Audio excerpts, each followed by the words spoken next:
কল্পনা করো, একজন মানুষ একদিনে মাদকাসক্ত হয় না। প্রথমে আসে হতাশা, তারপর ঘুম হারিয়ে যায়, এরপর কাজের ইচ্ছা কমে যায়। ধীরে ধীরে মস্তিষ্ক এমন কিছু খুঁজতে শুরু করে যা কয়েক মিনিটের জন্য হলেও কষ্ট ভুলিয়ে দেয়।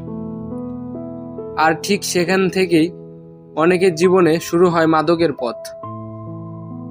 প্রশ্ন হলো, কেন হতাশ মানুষ মাদকের দিকে বেশি আকৃষ্ট হয়?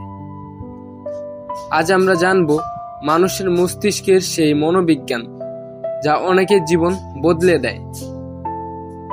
হতাশা শুধু একটি অনুভূতি নয়, এটি আমাদের চিন্তা, সিদ্ধান্ত, শরীর এবং সম্পর্ক সবকিছুর ওপর প্রভাব ফেলে।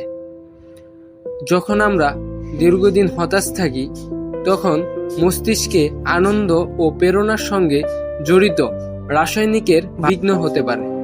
ফলে আগে যে কাজগুলো ভালো লাগতো সেগুলো আর ভালো লাগে না।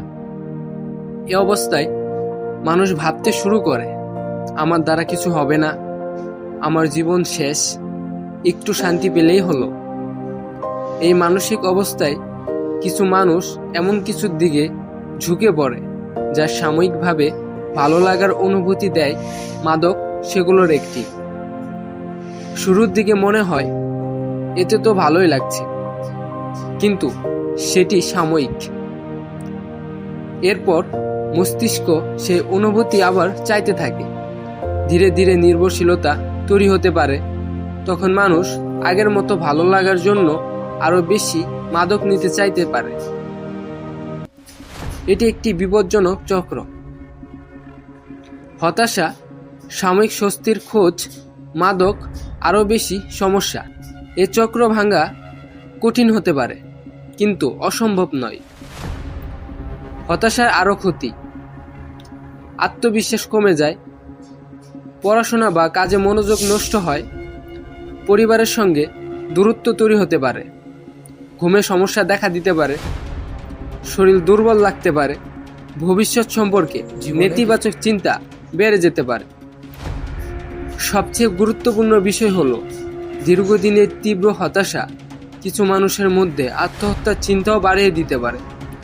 তাই এমন লক্ষণ থাকলে দ্রুত পরিবারের সদস্য, বিশ্বস্ত বন্ধু বা মানসিক স্বাস্থ্য বিশেষজ্ঞের সাহায্য নেওয়া খুবই জরুরি।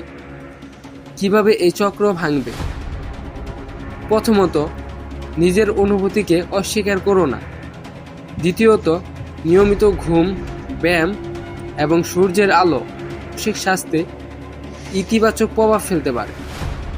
তৃতীয়ত, এমন একজন মানুষের সঙ্গে কথা বলো যাকে তুমি বিশ্বাস করো। আর যদি হতাশা দীর্ঘদিন থাকে বা দৈনন্দিন জীবন ব্যাহত করে, তাহলে একজন মনোরোগ বিশেষজ্ঞ বা মনোবিজ্ঞানী সাহায্য নেওয়া সাহসের কাজ। দুর্বলতা নয়, কল টু অ্যাকশন। মনে রেখো, মাদক কষ্ট দূর করে না, এটি কষ্টকে আরো জটিল করে তোলে। সত্যিকারের শক্তি হলো সমস্যার মুখোমুখি হওয়া এবং প্রয়োজন হলে সাহায্য চাওয়া।